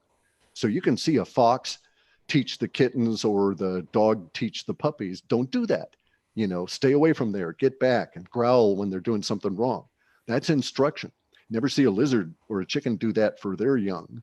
Right. Okay. If they're young, eat them. Exactly. If they get out of line, that's it. Right. So you see that the structure of the aliens that have been presented to us is entirely bogus, as is presented by the UFO world. And we're in a big state of flux at the moment. You know this as well as anybody, that we're moving into the age of Aquarius. The nature of the underlying metaphor for life will change. Okay, it won't be schooling like in the age of Pisces. It'll be much more fragmented, but also much richer because we'll all have availability of knowledge at a higher level. So that being the case, it's like, well, um, we have astrology that's backing up where we are. Our whole concept of the relationship of how we're doing things is changing. So it's sort of a good time to get rid of all of the blue chicken shit. The And blue there's a lot space. of it out there right now. Oh, it's deep. It's deep. Every time you go anywhere, you got to just kick your way through it. Yeah. And it's about everything. Where now it's almost like everything is just so twisted. It's like and then people get so pissed off. Like, for instance, the flat earth. Okay. I mean, it's so like it's such something that people shouldn't be flipping out at each other for. It's like these topics that have been thrown out there that, there's questionable information about all of it. It's like everything. You're just, even the Q stuff, it's getting like violent. It's crazy. I mean, it's cult-like behavior, but let me point out to you that in my way of thinking, the reason we have that now at this particular time at the level of intensity that we have is due to these energies from space. The sun is actually reduced and more energy is coming around it. More cosmic energy is coming around it and impacting us. And it's actually impacting us through our vagus nervous system, which is a giant hormonal antenna. Okay, the vagus nervous system has to be looked at as sort of like all kinds of tendrils that go throughout your entire body and connect all these organs and stuff. If you were to flatten it out, you'd have several sheets of plywood that you could spread it out over. And so it's a big antenna for energies from space. One could hypothesize that this is universe's way of helping us to evolve. Okay, and so this is the underlying core of the whole ascension bullshit and Corey Good's flash from the sun bullshit, right? They say, and David Wilcock, oh, you're going to ascend. One day you'll be sitting there having coffee, the sun will flash, and the next thing you know, you're going to be in fifth density. Never mind, they can't describe this fifth density. They have no description for the mechanism that this is going to happen or what's going to be like, et cetera, et cetera. But nonetheless, at its core, we do have this thing of strange energies that are coming in, and we're all feeling it. Everybody's upset globally. Everybody's upset globally about stuff that we shouldn't be upset about. Everybody's at loggerheads because our hormonal antenna is picking this up and is strengthening certain hormonal responses, making us, and our brains, therefore, they've got the hormones, they just have to fix on something to cement that hormone too. Mm-hmm. And so you're angry. Well, you're angry at them because they're not like you. They don't think what you think, right? But you're not really angry because they don't think what you think. You're angry because your antenna has picked up these energies from space, because universe wants a bunch of us to be angry now. Now, in my way of thinking, it's like, okay, are we going to do World War I, World War II again because we're so angry? The same energies from space issue was affecting people at that time in a slightly different way. We have it differently here. So let me throw out a wild ass hypothesis here, okay? Really strange one. Say that we could express this the way that Corey Good and the Ascension folks think about it. All right? Everybody's saying, oh, there's a great awakening in humanity. There's, the energies from universe are causing us all to awaken and so on. What if we accept that indeed there are strange energies from universe and they're affecting all of us? It does not necessarily mean that the entire planet of humanity is going to ascend or is going to change or is going to be aware that they're being influenced by these energies. It is my hypothesis that only the schizotypicals will know. We're the only ones being affected by this. We can feel ourselves being affected by this. Those of us that have reached the same conclusions I have reached are able to say, oh, I'm being affected by it. I'm going to stand away from it and just let it pass through me. Whereas everybody else around me is in a roiling rage fighting each other. I can be quite calm and say, I need not allow these energies to affect myself, but I feel them, whereas others don't feel those energies because they're not schizotypical. Religion comes from schizotypical people. We would invent the next religion from this particular time and in our reality as these energies affect us and as they go through our society. So I may be looking at a society that's going to tear itself to shit, and I need not involve myself in it. So my task in these next few years is to guide myself through the chaos that will erupt. And maybe universe will provide a few schizotypicals like myself enough of a voice to be able to get it to the rest of the people so that they'll be able to say, maybe I'm irritated as all hell and I shouldn't be slapping my kid. And maybe I'm not irritated at my kid. Maybe I'm actually irritated because of strange energies from space. And I really ought to be under a metal hat. Right. No, it's true. And even like, okay, so the moon, I think, is just, did you hear that China said that they were going to launch a moon up to space, a new moon for, okay, so that just makes me think about the moon, right? It's like, what the hell's going on with the moon? What is it? Is it a port up there? Are they controlling something up there? Are there people up there? Are people up there? Is there an aircraft? So you have to wonder about this and are they messing with our emotions? So even if astrology is controlled, like for instance, they're still using it. I don't care how it's working. It's working. My astrology is working. But I do feel like maybe I look at it this way, where they could be using it to control us too. So if you know it and you're in the system, you can watch out for these things. Correct. And you could ride particular large waves to greater prominence and so on. Okay. And it is these exact same conditions, whether or not there was a conspiracy behind it, that brings out people like Temujin, who we think of as Genghis Khan, right? The first of the great kings. Okay, so he rode a wave because they were in the same exact kind of circumstances we are now relative to the strange energies from space. A lot of these mass movement of humans throughout the planet have happened because we were at a similar point in space astrologically, right? Relative to the our trip around the galaxy. We weave up and down in a sinusoidal pattern. This affects how we're getting our astrology. And every so often we come back into these periods where maybe it's at the peak of our sinusoidal pattern relative to the edge of the galaxy. When we reach up to the peak, maybe we don't get enough, or we get too much energy or something. It changes. You get mass migrations, you get Genghis Khan going and killing a quarter of all of the humans on the planet. And by the way, if you read into the literature that they left, the Mongols said that was because he was determined to get rid of the aliens who were hiding in human bodies. And so they would get to the idea, oh, that particular Muslim town over there with 30,000 people has got some aliens in it. They just kill everybody, because he was convinced that this was the case. So who knows what affected his mind, right? But we know that it was affected by these strange energies from space. And so we find certain typical patterns of things occur when these energies from space also coincide. And we're at one of those positions right now. So we may well be visited by space aliens, but there's a couple of conditions we have to understand. Space is not vacuum. The only place that there is vacuum is behind the suns as they drag through the interstellar media. The interstellar media is denser in some spots than others. So it's not, you can't run a spaceship through it. It'd be like trying to take the USS Enterprise and push it through sand. Okay, there's going to be those kind of frictions and stuff that will occur. You'd always be in a bubble of ionized gas, the electricity and everything. So it doesn't make sense to travel that way. So if anybody has come here, they've done it in where they've traveled outside of time, which means they've got a particular kind of technology.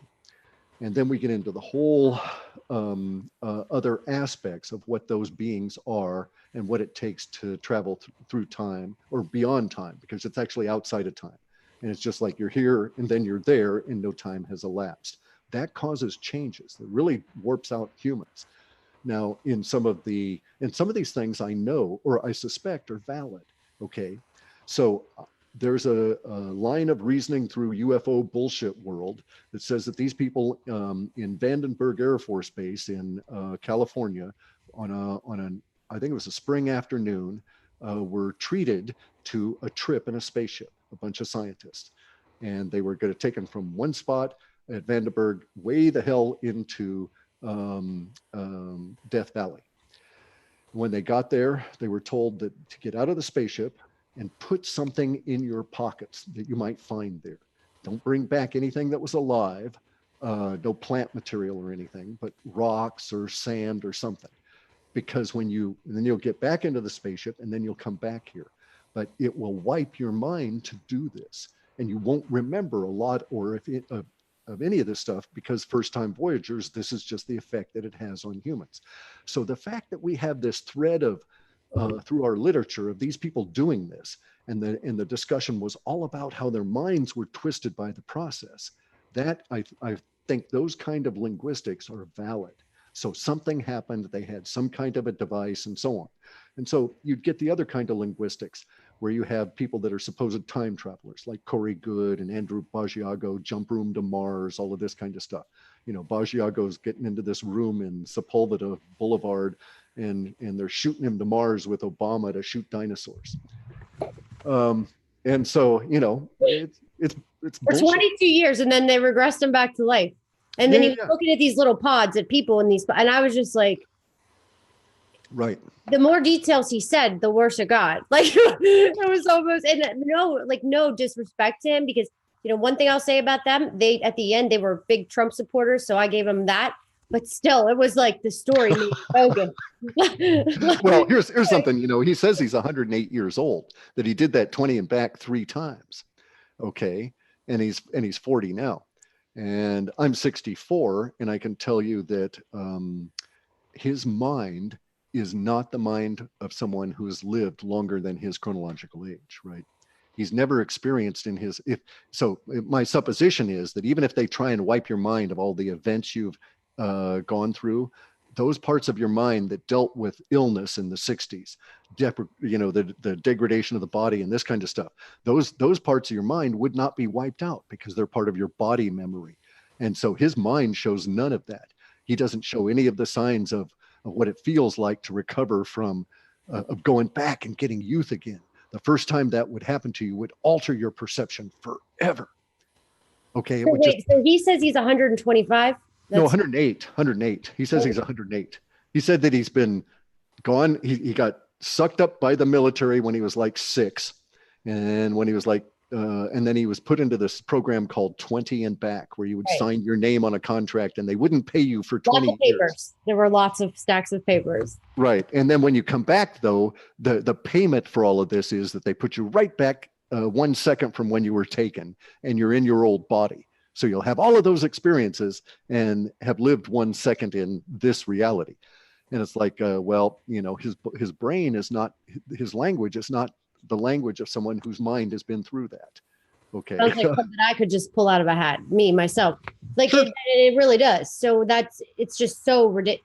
The story, like if you said something like that, okay, you could technically like make something really sound good that really, I would be like, yep, it happens. You know what I mean? You could, because you would make me pregnant, but it's like, he makes it almost like just a movie, you see that.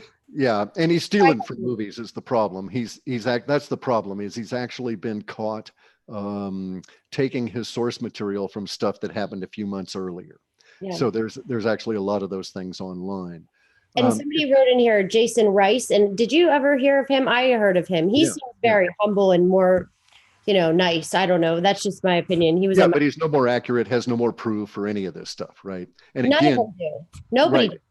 And ultimately, they're in a bind, okay? Because once they tell you their story, hey, I went to Mars. Right. Well, okay, dude, fine. I'm going about my business. So in order for them to engage your attention again, they've got to say, hey, I went to Mars with Obama. And, and get that big flash in your brain, right? And then you're, okay, fine, dude, fine. And then you go about your business. And hey, I went to Mars with Obama. We shot dinosaurs. So it's in order to get the dopamine to get your attention, because we're in a human attention market, right? And so they've always got to keep coming up with stuff that's newer and so on and so on. And Corey tapped out. He just literally burned out in the terms of stuff he could bring in. And here the problem is, if you keep escalating like that, then you reach the point of absolute disbelief from everybody, because you end up back into the religion stuff again, right? Because there's nowhere to go, because your mind is incapable of doing that kind of thing in terms of perpetually spinning a new yarn. Yeah, I mean, it's just so out there that it's just not even just. And if somebody that comes from somebody that feels like they're pretty aware of most things in this world, like really can't pull one past me, like from a realistic perspective. Like I see everything. I feel like I'm 10 steps ahead of everybody. I just feel like I would have some sort of a sign that, you know what I mean? That like, okay, maybe I'll give it, like I laugh, you know, Right. it was almost like, and I wanted to look at his birthday just, but then, you know, then you wonder, is this all just to get us, is this the new thing now where they're trying to get us so hyped up about all these things and now they're just coming out with the bogus stuff preparing us for like some fake alien spaceship something? See, that's really probable given Right. the 1950s, the idea of the blue beam, the MK Ultra, the acknowledged, dosing of large segments of the population with all different kinds of psychedelics and weird stuff and Right. all the other mind control shit that they've done. So why should we presume that Corey Goode is not a disinfo agent intended to, because actually he has captured a very large segment of the UFO audience and maneuvered them away into fantasy land, right? Sword and sorcery kind of shit. And so, yeah, it could indeed be a plan. There's some suggestion that he's working for people, that he's an agent. And, the thing about these individuals is that there are very few tells. All right. So you know that he's lying. Okay. You look at him and you say, I don't believe you. I see you saying this stuff, but I think you're just full of shit. A lot of people do this, but there's a huge class of the public that has this willing suspension of disbelief, and they're looking for a tell. And so a lot of the good channelers and a lot of the good secret space program guys don't have any tells. And that a tell would be a facial tic, a mannerism, a speech affectation, where their body is assisting their consciousness to let you know that they're lying by this tell. Okay, and this is what card players look for. Is the tell in the other poker players that you know what their hand is like and so on. And these individuals that don't have these, though, in our social order, frequently, and I can't say that it's always that way, but frequently don't have tells because their mind is not in the normal frame of reference. Okay. Mhm. And that is they don't have the same level of emotional control over their face. So you'll see these people in the secret space program, especially, where their mannerism is very wooden, very, they tell you this stuff. They don't get excited about it really. They can maintain this facade of calm and so on and so forth. And it's kind of like, well, that's good, but you can believe me that if I had been to Mars and shot dinosaurs with Obama, I would be fucking flipping out about it when I told it to you. Oh, the Or blood was splashing on me and the recoil and all of that. Right. But or guess what? If you really did that, you're probably not going to be saying you did it. Let's go to the logistics of anybody that works for NSA, FBI. There's a certain amount of things that they can say, and there's a certain amount of things they can't say. And if it's something Which is most.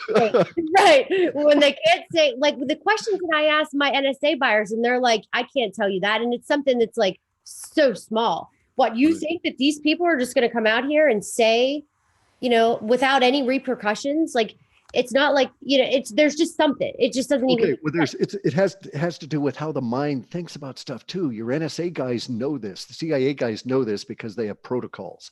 They have like structure.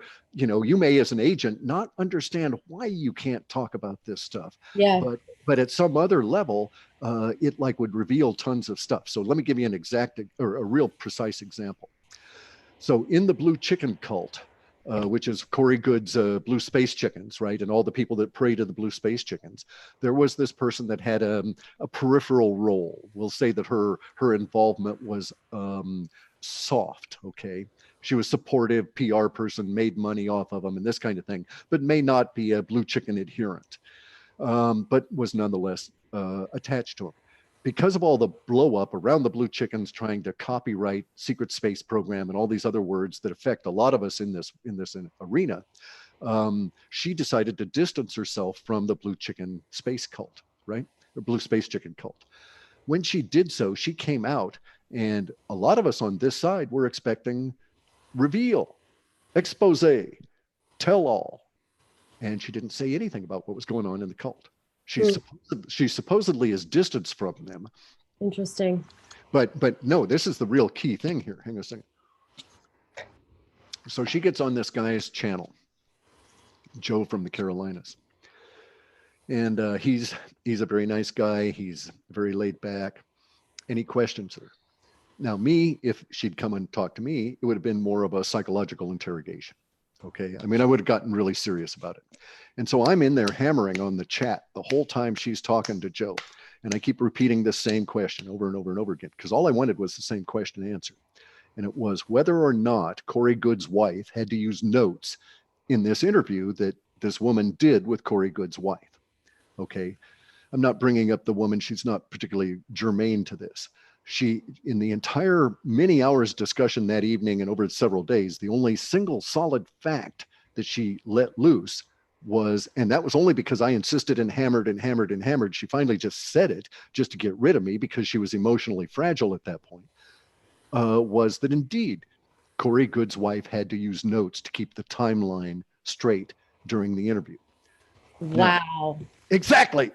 So you see somebody who has listen to this, Clif. And when I saw that video on the way they had the camera, you could see he was reading a script. It was a story. Yeah. You could see he was reading a story. Because he was like, and like, you could tell when I'm reading something. I might have some crazy eyes and I'm looking all over the place, but I have like a lot of screens. Okay. But you can tell when somebody's that means I'm not reading anything. I'm just and he was reading a script. You could see it. The reason you can tell that is because there's 163 muscles in the human face you can see make things happen. We read by having these muscles called the medial muscles and the saccades move our eyes in a particular way. Your brain is so sharp. Your ability to see things is so sharp. You watched his eyes read, and thus you knew he was reading. Yeah. Even though you couldn't see that he was actually doing it, as eyes looked over here, you could actually see these small muscles moving. Yeah. That's how we get tells. Okay. Yeah. These people don't have tells. So I'm saying in a factual way that their mind does not function the same way as 75% of the rest of the population's mind, right? The people you might play poker with who would have tells, who'd get all excited if they got a good hand, that kind of thing. But you're quite correct. Now, the reason that this was pertinent about her having the notes was because it meant that in their relationship, husband and wife, he didn't tell her shit. She was just suddenly sprung into this one day, the entire timeline all filled out, all this stuff going on, and he's off doing all this weird stuff, and she had no idea any of this stuff was going on. She was co-opted into it because she had no choice. What's she going to do? Grab the kids and leave him because he's doing this when he's waving money at her and things. He's had $10,000 and $20,000 donations, that kind of deal, right? In a single pop. And so she bought into it, but in order for her to support the thing as an actor or as an actress, she had to have her sides, her lines, and they supplied them to her, and she was reading them during the interview. That's how lame their production quality is. They didn't even rehearse that. Yeah. And you could see that, but then some people could argue and say, well, this is a documentary, but like I could see, there were some guys in there, like there was this 90-year-old man who was a Naval Academy, who definitely had information on the Nazi stuff. And, that sounded really. You mean William Tompkins? Possibly 93 years old. He's kind of yeah, and he's dead. He's dead now. Yeah. This was recent. Yeah. Was it recent? No, they put in film of someone who was deceased. Okay, William Tompkins. And William Tompkins was not as he was portrayed in their. You have to understand. None of the stuff they presented as fact is anything other than their interpretation. Right. Yeah. Okay. They say William Tompkins was designing spaceships for the U.S. Navy. And the thing was, in his day and age, there were a lot of kids that did comics, that drew all the time. And he drew dozens and dozens of spaceships, which he then later sent to the U.S. Navy. He was not commissioned to draw them. They didn't build them. He wasn't an engineer. It was just two unrelated things that in his later life, in his 90s, get connected by David Wilcock as proof that this guy was part of the secret space program. So, and this guy wrote bad sci-fi as an old man filled with nubile young women in scanty clothes with, 3 breasts, that kind of thing. Okay, so his mind was occupied with the fantasy world, and he fell right in with David Wilcock. Yes, he had a brief Navy career, no, he didn't do any of the debriefing of any of the spies from Europe or any of those kind of things. All of the Nazi stuff is common knowledge you can pick up out of dozens and dozens of books, and everybody basically knows it, and it's just part of the script. Bear in mind that when Corey Goode came on, and we really shouldn't, I don't know if we want to divert into the specifics, but when Corey Goode came onto the scene, he data mined this place called Project Avalon, which is a forum that is a collection of tons and tons and tons of woo-woo stuff. UFOs, cloning, ghouls, ghosts, all different kinds of weird stuff showing up in there. And Yeah. he data mined it and wove a thread of a narrative through it and sold it to David Wilcock and Gaia TV. And Gaia TV put him out in front of the public. Now, part of this is a fault, if you will, of Jay Weidner. Okay, now Jay Weidner didn't create all of the people in the 1950s that said they'd been contacted by spaceships. The 1950s were a weird period of time because there were spaceships that flew over Washington, D.C. and caused all kinds of problems. There were 7 of them seen in Mount Rainier. There was all kinds of problems in Puget Sound with this strange case of these people being missing or killed as children and so on, all related to UFOs. And there was all this lot of activity in the newspapers related to UFOs. And so it would make sense that the LARPers of that age, whatever the trigger is for a LARP inside the brain, I'm not saying this in an evil way, because maybe there is some kind of a mental condition that favors live action role playing in your own brain, just the way my brother did with schizophrenia. And it's just simply as in a larger spread throughout society. And we're just seeing it manifest as I was abducted or I was contacted. Okay. And then at some point, the people tell their story often enough, they believe it even more, and it has more sincerity, and then they are able to sell it to the rest of the public. As they frequently say, if you've got sincerity, you can fake anything. So if you can fake sincerity, you've got the world by the tail. But so that kind of a situation exists where the 50s had all these kinds of people. Now we get to the point where it's resurrecting again with the whole Corey Goode kind of thing. Is this another sign of strange energies from space affecting these LARPers? We get into a weird situation here with the Corey Goode material, because he's saying that he's the guardian, he's the official. And so, no, Jason Rice had nothing to do with this business, so Corey Goode is the gatekeeper on all of this. But the fact of the matter is that Jay Weidner at Gaia was the gatekeeper. So Jay Weidner is a movie maker. He's a medium specialist. Okay, he understands the medium of communication, and he's such a good specialist that he performed an experiment for a corporation. And the experiment was, could we present the most outlandish material in such a way that the presentation methods that we choose cause that material to overcome the willing and trigger the willing suspension of disbelief? Said another way, can we get people to buy Corey's bullshit if we present it in an appropriate fashion? And that was the nature of the experiment for Gaia TV. They did that. Jay is very talented. Obviously, it worked. It was successful. They could get people to believe Corey's bullshit because of the way that they presented it, because it was seen with the authority of TV. So authority has always been, my big bugaboo being born into the military. So I don't accept orders from anybody, and I question all authority instantly just because they claim that. And so basically it goes back to the whole space alien thing and the vagus nervous system, right? You got this guy saying that he's the galactic ambassador to the space chickens who have no vagus nervous system and can't think of, couldn't think and don't have emotions and hormones the way we do. And yet he's saying that they are the authority for this particular galactic council and stuff that's going to oversee all of us. And you see this kind of repeated with different language with all of these UFO guys. UFO aliens are down here to help us. Aliens are down here. And it's like, okay, you sons of bitches. Okay, forget it. If we got aliens up there and they're telling me anything, I'm assuming that it's for their own damn agenda. And even if a blue chicken showed up here that could talk to me in English, he's going to be killed right away, or he's going to be captured or whatever, because I'm not going to accept some space alien as directing what a human should do and how I should react. And the idea that space aliens are going to come down here and hand us ascension, forget that. And also, I know as a schizotypical, I feel the energies from space. I mean, I'm getting all amped up on them all the time, and I could get into big battles now, and it's a very Mars energy in that sense, a very aggressive. You know what I'm Yeah. saying, right?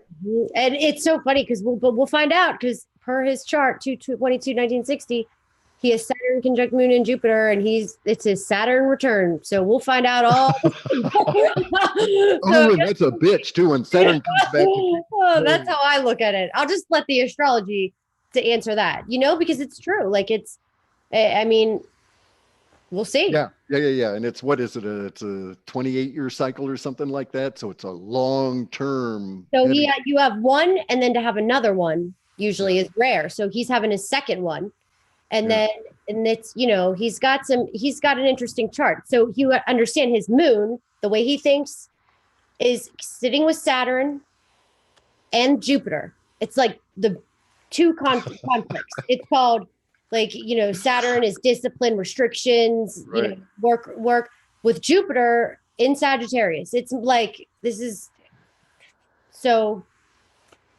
we'll see. Yeah, yeah. We'll see what happens. And it's in Sagittarius though. He might believe his own stuff. He truly might believe everything he's saying. He might really have this all. There's some of these people that I think that is the case. They do Yeah, indeed believe. But there's also something else about this. Okay, belief comes from the German belief, meaning I wish. Okay, and it's translated as belief means I wish this to be true. So there's a thing about belief that a lot of people don't understand. Um, Belief is an emotion. Okay, it's a hormonal response. And if you have control over your parasympathetic nervous system, you can create belief. So I could pass any kind of a lie detector test anybody wanted to give me. I could sit here and absolutely say, I believe Corey Good. I believe he's the Pope of the blue space chickens, and that we're all going to be liberated and go into this giant ascension. And I can generate belief in the back part of my brain such that my entire physiology will respond to the lie detectors, to all of the stuff they've got, as though I was indeed saying the truth. And this is because I have control over my vagus nervous system. I have conscious control.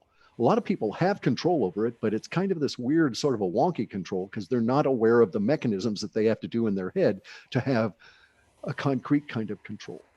And so he may believe and know that it's all fantasy at the same time. Those two are not incompatible in the human mind. So when you're reading Harry Potter, you believe absolutely as you're reading that, and you're in that state of belief while you're reading that. When you see a great movie, you're in a state of absolute belief. It's called the willing suspension of disbelief. Okay. And so belief is not this state that goes with you based on facts or any of this kind of stuff. right. And to think about it that way causes some real problems for a lot of people. So I'm quite convinced Corey believes it, but his belief in it is meaningless to me because it's a fantasy story. Yeah, right. And that's true. I mean, that's is what it is. All Yeah, right. you take enough drugs and the world gets really flaky. Maybe I need to take drugs. That's the Well, problem. Why I'm so probably. damn uptight. Yeah, see, the thing is, you probably could. All right, you're the kind of personality that may benefit from it. But these days, in order to do this, you'd need a guide. You would need to understand what you were doing. You'd need to like sort of plan out your approach to it.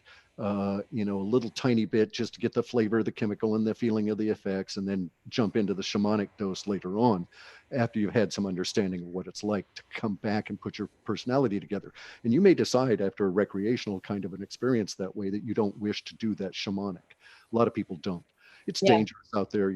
There's when you go to this space where there are other beings, there are many other beings that are 100% against humanity, 100% Right. against you. They just are not able to act on it in that particular environment if you are strong enough to have gotten yourself there and be aware how you did it and so on, right? If you're not that strong, you're very vulnerable to their psychic intrusions. There's this guy they made a movie about him, Men Who Stare at Goats. Okay, Lynn Buchanan, he's like a remote viewer kind of a guy. And he's got a description of all of this, and he says there's four kinds of aliens, And he does this from his remote viewing conscious control. He was one of the original people that did it. He's got an incredible track record. And he says that there's 4 kinds of aliens. And you can divide these 4 kinds of aliens into 2 groups: those that are less psychic than us and those that are as psychic as us. Not more psychic, just as psychic as us. And in each of these groups, there's aliens that don't like us. And then there's aliens that, they don't really care. They're neutral, they're friendly, okay? Right. So the aliens that are less psychic than us, that don't like us, they're not ever going to come here. We scare the crap out of them, because when they come on in and they get around our planet, they know we have sorcery capability. Those aliens that do like us, that come here that are less psychic, they can actually see our planet with their understanding of these things, just because of the psychic radiation we're just emitting like you wouldn't believe. We show up like a sun. Now, the other kind of aliens that don't like us, or that are more psychic or as psychic as us, the ones that don't like us will do any damn thing that they can do to cause us harm. The others are neutral, all right? And this is Lynn Buchanan's understanding of it. And the aliens that are really the pain in the ass are those that are as psychic as us and don't like us. But again, they're not likely to come here, because when they do come here, their psychic expression is antithetical to ours. And so just the fact of being close to us rubs them the wrong way. So they're very, very rare in that sense. Now, the remote viewers I know, the military guys, I've gotten into that remote viewing community. Almost every single one of them I've talked to says that at the end, it's all aliens. Okay, that if they zero in on something, there's aliens involved. No matter what, if you go to the moon and look around, there's aliens all to hell and gone. If they go into, secret bases under the desert, there's aliens involved. So it gets a little wonky. Now, when you start talking to these guys, they'll say that there are impressions of other minds, but they are not in a position to be able to say this mind is avian or reptilian or whatever. It's just other. And my understanding is that they're not going to find a reptilian mind. They're not going to find an avian mind. They'll find a mind that has cognition, that is basically built around a hominid frame, that has some form of a very extensive polybranching vagus nervous system. This seems to be the unique characteristic, or a common characteristic. And the only other beings I've ever encountered that I know did not have that structure were the mantids.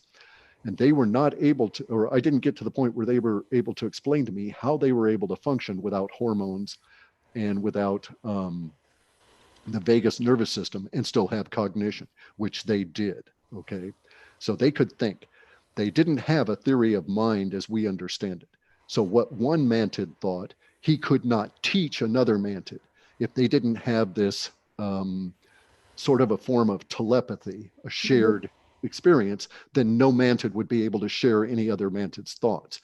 Now, in the years that I've had since I've had that contact with them, I've developed this theory that it was this kind of weird shared sort of almost telepathy that allowed them as that species to develop to the point where cognition could occur.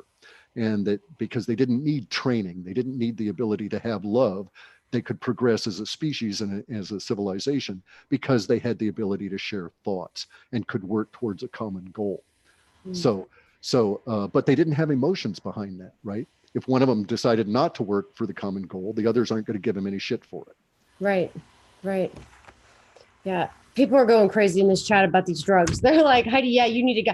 I'm not like, what's funny? I'm just not somebody that likes to lose control. Okay. Scorpio rising here. I like to be in control. So for me, like to go in that zone, I'd rather, I don't need to go in that. I feel like I'll go in that zone when I need to go in that zone, when I'm dead, So like right now, I just don't feel like it's necessary. What's it going to do for me here? That's just kind of how I'm like a realist. I'll solve crimes. I'll check out real facts, but like that kind of stuff, it just doesn't, I just can't get into it. I feel like you could be messy. You can though. Okay. Now the thing is that you can bring back things that will help you out. You can bring back information that'll help out large groups of people that are not suffering what you're suffering. So my motivation for doing all of this stuff was to cure my own schizophrenia, okay? To deal with my own schizotypical nature. I learned a whole lot of stuff talking with these other minds. Okay. I've learned all kinds of engineering. I've learned tons of stuff about language, as may be obvious from what I've done for the past 20 years. Yeah. Um, and I've learned a ton of stuff from that experience. And I've learned tons of stuff about myself and the rest of the planet. So I find those experiences to be absolutely invaluable to who I am at the moment. And I Hmm. find that they are valuable to a lot of other people. However, you've hit on the key thing, right? You have no control, and the sensation of your body dissolving on you causes a shattering experience. Okay, you go through that and you emerge on the other side, and you start learning things. So the one guy described to me, the fellow with the emotions on the skin, he told me what humans were like. Okay, and he told me how we communicate, what communication was, what thought was, and then he described to me mechanisms, technologies that can be applied to the body that will cause alterations within the mind. Very much like I was discussing earlier. You know, we use breath. Breath is primarily the meditation tool. You control your breath.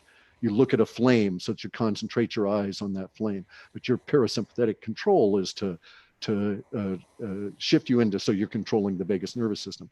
But this guy that I was talking to told me about the technique with the eyes, and you start looking at some of these meditators, and you can see who has it, who doesn't. You look at some of these paintings of the old yogis, statues of Buddha, and you see the eyes in a particular frame, and they did an exact drawing of what they saw, the artists.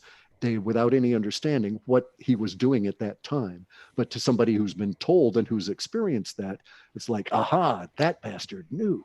You Hmm. know, he had been there. And so you can get to these places with meditation. Right. So you needn't take drugs. The problem is the amount of time that's involved to get there. With And meditation correct, is long. correct. Right. Right. You may not succeed in any given Right. lifetime is the Right. problem. Yeah. That's what a lot of like astrology people will say too. Like this guy Sam who comes on my show, he even says that same thing. He said, quick way to get there is doing drugs.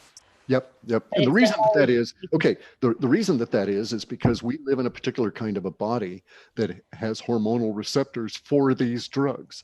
So I smoke cannabis. I have the reason that I can smoke cannabis and get an effect from it is because I've got THC receptors, cannabinoid receptors throughout my body. So these are chemicals that are already within our body. Same thing with all of the psychedelics. All they do is trigger DMT, basically, okay, in a controlled fashion. I don't advise DMT as a drug per se because not very many minds are able to, in my opinion, are strong enough or trained enough to get anything useful out of it. It's just such a huge splash in your head that you don't get much. It's a nice sort of an experience, but and it lasts 10 or 15 minutes. In the mescaline trips, you might be gone 2 hours, so you have lots of time to discuss with these things with people and stuff.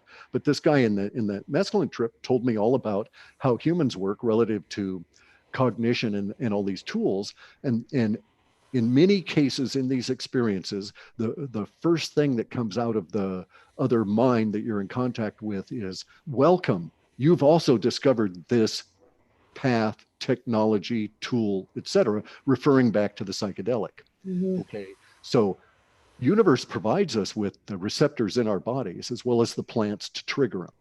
Mhm. So obviously, in my way of thinking, the two should meet in some people at some time for good effect. Now, the problem, of course, is that humans are buttheads. We overdo things, we get drunk, and all of this kind of stuff. So we're not really using the technology the way that it should be used. But for those individuals like myself, and it may be that you've got to be schizo or a schizophrenic or a schizotypical or in some way brain different from the normal in order to take these drugs and actually travel. Because I've talked to a lot of guys that have taken these kind of drugs, and they've had fantastic experiences, but they've never traveled. Mhm.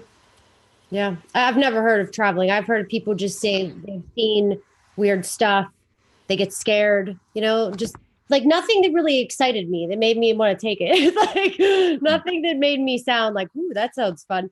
I mean, honestly, but I just think, but in the rishis used to, when they were writing the Vedas apparently and stuff, that's what they were doing.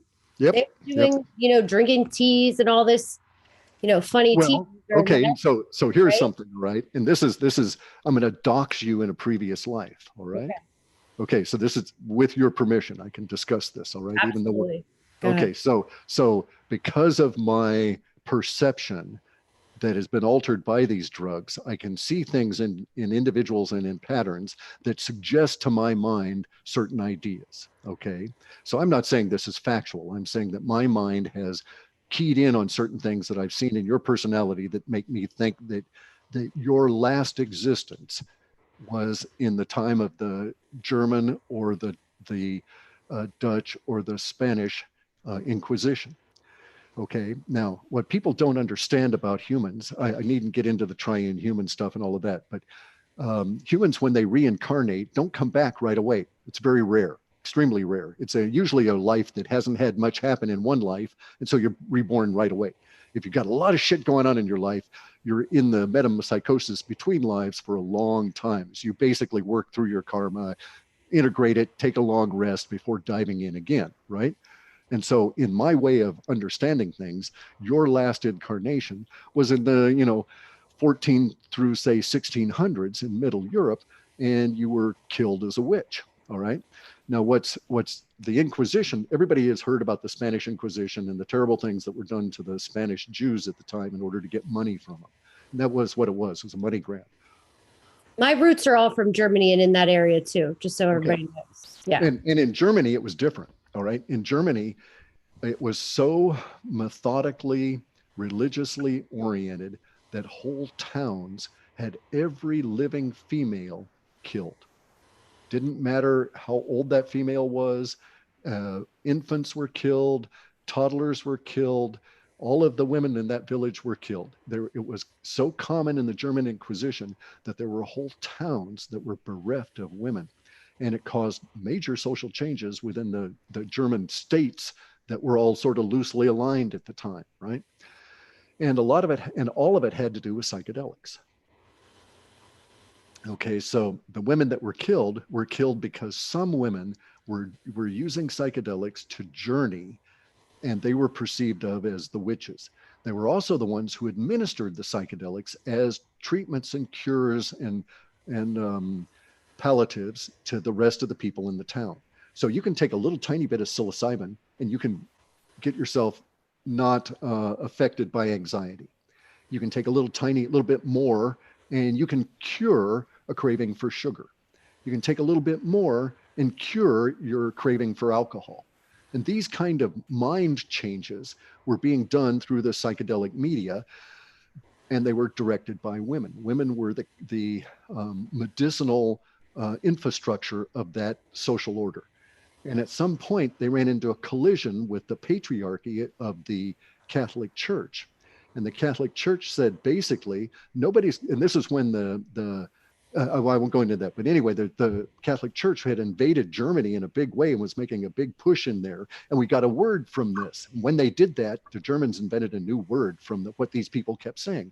These people kept saying, by Gott, by Gott, by Gott, meaning by God, by my God, you shall do this. And from that, we get the word bigot. Okay, because these by God people were the ones that were killing all the women. They were bigoted against the women because the women had greater power in that social structure due to their being the gateway into the psychedelic world, which was also medicine at that time. Much of it delivered through beer. So the Germans had all different kinds of psychedelic mushroom beers. And I hate beer too. Okay, well, hey, it gets even stranger, okay?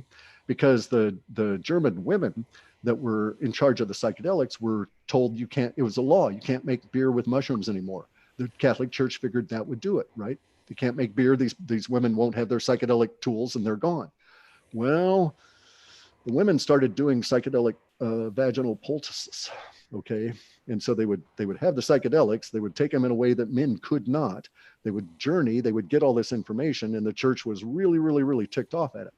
And guess what? Well, they frequently used broomsticks to insert the psychedelics. And this is why witches became associated with broomsticks. And that's how they were targeted. And so this, oh my God. And so this leads to, go ahead, keep going. Sure. And so this led to them slaughtering women because at one point the Germans said, well, that woman's a witch, but what about her daughters? And it's like, by God, kill them all. And so that's how we end up with the Inquisition that we've got at this stage. in terms of our understanding. They're Yeah. just stupid things, okay? But it's funny you say that because when you say that, that resonates. Because I think that's why I always tell people I'm like, I can't put spells on people. Like I don't have those powers, like none of that in my chart. And probably because I abused them last life. I think I was burned because I'm afraid of fires, you know, that whole thing. But I remember one tragic thing that has ever happened to me. Well, two. One, I ran into a wall because I was running with my eyes closed. And the other one was I was flying around on a broomstick. And no joke, like kid, this is me as a child, just zipping around with a hat on, flying around like as a joke, like thinking this is cute. And like literally probably like did some, like I was bruised there for a while. So it's just like, it's something weird. That's the only thing I remember too, like out of all of that stuff. So that's a very, it Yeah, like it's one of those. in a weird way because like I was flying around on a broomstick at like 2. I mean, because I was, Yeah. it's weird. And of course, the closer you are, that is to say, the younger you are, the more that there is that bleed over still from the metempsychosis that you'll take with you. And so, unless you do something to capture it within your mental structure, you're going to lose a lot of these kind of.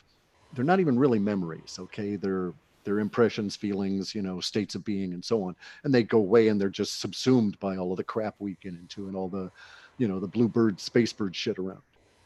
Yeah. Like that makes more sense to me than this space, the blue chickens or whatever. Okay. What you just said. I mean, it does, but it makes more sense.